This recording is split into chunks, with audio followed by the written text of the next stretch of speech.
హైదరాబాద్లో 2 రోజులుగా రాత్రిపూట వర్షం కురుస్తూనే ఉంది. దీంతో లోతట్టు ప్రాంతాలు జలమయమయ్యాయి. నాలాలు కూడా నిండిపోయాయి. అటు కొన్ని ప్రాంతాలలో ఇండ్లల్లోకి నీరు కూడా వచ్చిన పరిస్థితి కూడా ఉంది.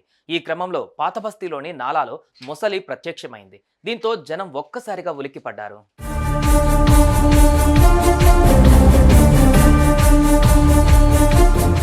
ఎడతెరిపి లేకుండా వర్షాలు కురిసినప్పుడు ఎగువ నీరు కాస్త లోతట్టు ప్రాంతాలకు వచ్చేస్తుంది.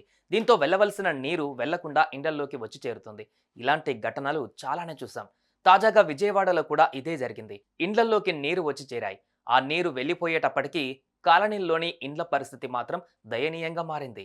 మట్టి పేరుకుపోయి శుభ్రం చేసేందుకు తీవ్ర ఇబ్బందులు పడ్డారు వరద బాధితులు.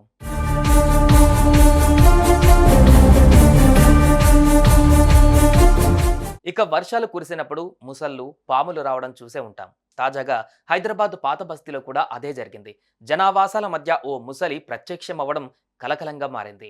ఓల్డ్ సిటీలోని బహదూర్పురాలో ఇళ్ల మధ్య గల నాలాలో ముసలి కనిపించడంతో స్థానికులు భయాందోళనకు గురయ్యారు. అక్కడ కాలనీవాసులు ముసలిని చూసి ఒక్కసారిగా షాక్ అయ్యారు.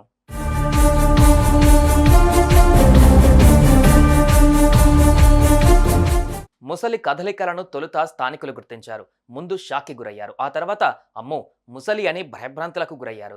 వెంటనే విషయాన్ని పోలీసులకు, జూ సిబ్బందికి తెలిపారు.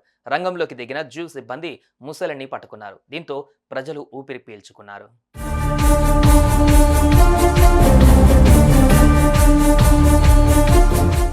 ఇక నాలాలో ముసలి ఉందన్న విషయం తెలిసి దాన్ని చూసేందుకు జనం ఎగబడ్డారు. మరోవైపు నగరంలో కురుస్తున్న ఏకధాటి వర్షాలకు ఎక్కడ లేని పాములు, ముసళ్ళు జనావాసాలలోకి చేరుతున్నాయి. ఈ క్రమంలోనే భారీ వర్షానికి బహదూర్పురాలోని నాలాలో వరద ఉధృతి పెరగడంతో ముసలి కొట్టుకు వచ్చినట్లు అంతా భావిస్తున్నారు.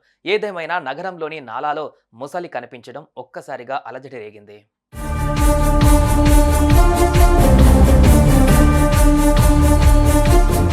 వింటున్న మనకే భయం ఉంటే అక్కడున్న వారు ఇంకెంత భయపడ్డారు అనేది ఆలోచిస్తేనే భయం వేస్తుంది కదా. అంతే మరి, వారంత ధైర్యంగా ఉండటం కూడా గ్రేట్ అనే అనాలి. ఒకవేళ ఆ ముసలి ఇండ్లలోకి వచ్చి ఉంటే పరిస్థితి ఊహించుకోండి, ఎలాంటి నష్టం జరిగి ఉండేదో. సుమన్ టీవీలో మీ పర్సనల్ అండ్ బిజినెస్ ప్రమోషన్స్ కోసం కింది నెంబర్కి కాంటాక్ట్ చేయండి.